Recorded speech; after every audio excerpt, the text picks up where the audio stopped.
Hello, guys. Good day. This is Anna of Reinforcement Club. Today, we are going to talk about why actions lead and arguments follow. Why action speaks louder than words. So, our topic today is inspired by the book The 48 Laws of Power by Robert Greene. By the way, this is the summary. And I come across this topic today because there are times in our lives in which we are absolutely off because we forget about the logic of the situation. We are off and could ignite an argument because of our emotion. We lose ourselves because of our emotions.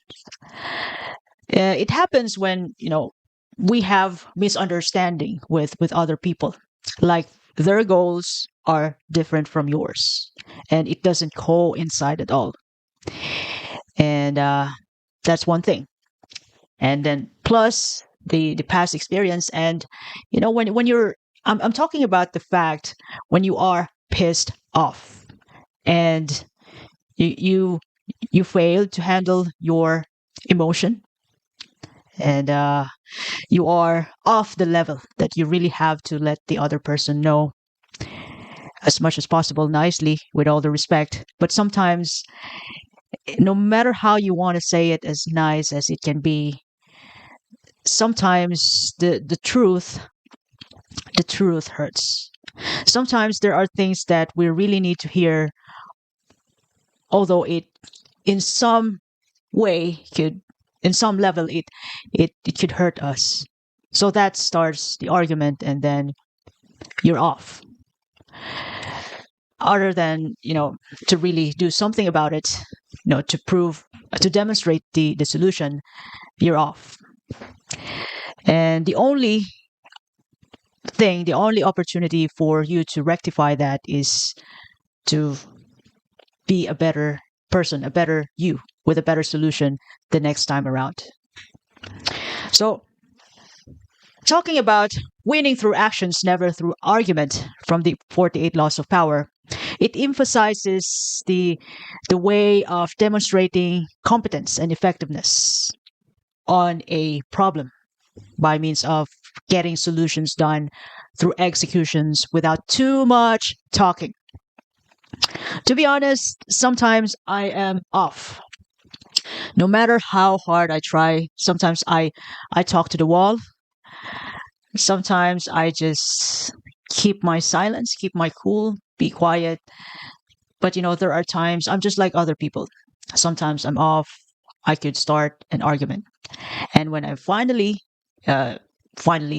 speak out my feelings, let the other person know, then that's the time that I come down and gosh, I was off, and I'm trying to make a better solution the next time around, so that when it happens again, I know better. And it is really important to control yourself, your emotion, so that you can think, you can think of the right ways, as many right ways as you can, rather than talking. It's all time consuming. And when you demonstrate, you show your abilities through action. You it can give a profound and lasting impact, stating your brand, your capabilities to your output and to the people around. And when you are more on execution, by the power of effectiveness and efficiency, because you can't be effective without being efficient. I believe that. I believe in that statement. You can't be effective without being efficient. And to be able for you to be effective, you have to manage your time to bring out the best in you, so you can deliver the best of the best quality of work on your project, on other people, in terms of services. And that helps you build credibility. Action builds trust and credibility. When you consistently deliver results, which is astounding, People are more likely to believe in you, trust your judgment when you show rather than talk. And when you are more on action, acting out your solution, showing your solution without too much talking, without argument, without proving to other people that this is the right thing to do, which is time consuming and emotionally draining. By focusing on action, you can bypass the unnecessary conflicts and get straight to get things done. Get straight to your goal. The good thing about winning through action is that you can, your credibility will help you be perceived by other people as you are leading by example. Instead of lecturing others on how things should be done, you demonstrate it through your actions. So when you are a team leader, you show your team how to tackle challenges. Instead of lecturing and how to get things done, you collaborate with them. It depends on your team. Maybe you just make instructions and you help them, and so they can do the thing, so they can learn. Whichever way works. It depends on your approach. It depends on the kind of people you're dealing with, because people are different. Some people learn by execution, by action, by doing. Some people learn by watching video first and then do the thing. And I am also an example of a person who learns by doing. I couldn't remember any instruction, even in my own language, if I don't do it. I have to do it so I can remember. Some people can do it by just reading instructions first and they can remember. For me, no matter how many times I read an instructions, I have to do it. That's the only way for me to remember and master the skills. And when you are into doing, that is the best way to prove your worth. Let your work speaks itself. By consistency, producing high quality results, exceeding the expectations to showcase your value to your peers, to your superiors, or to your company, especially if you are planning to advance your position in the long run. And when you are into execution, action speaks louder than words. You can immediately address doubts proactively. So if there are doubts or criticisms about your ability, address them. You can easily address them through actions, not through arguments, not through proving them wrong. And you're right. You do it. You show it. You demonstrate it. And that's it. That's the result. This is what I'm talking about. By showing, by making solutions, by showing people that you're good, you could also take challenging tasks or projects to prove your competence and to at least do something about the skepticism that's going around about you. You prove them by means of actions. And that's in that way you can build respect.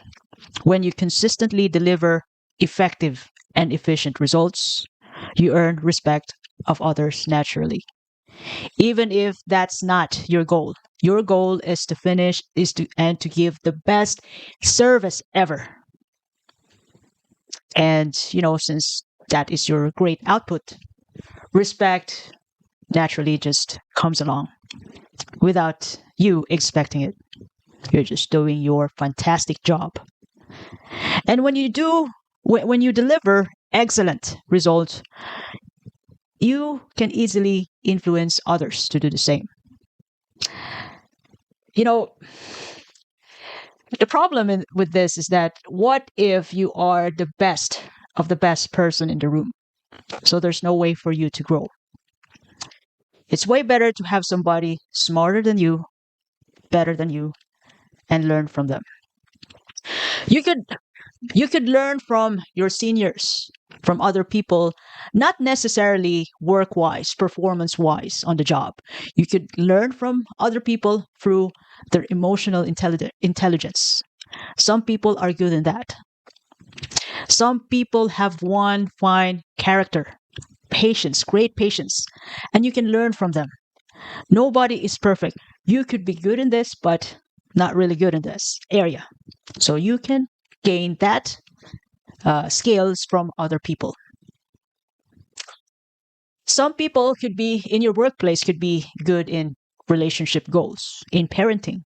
So, other than your job, you can also learn other aspects in life from them. And that's how you create influence on each other. Actions have have a persuasive power of their own. By demonstrating your capabilities, you can influence others to follow your lead, and you know you can also gain their support when you need it without extensive pitches, extensive persuasion or negotiation. When you need help, when you need support, it's easier for you to get it, to get fund, to get attention. And when you are into execution, you are into action, you can easily maintain an emotional balance.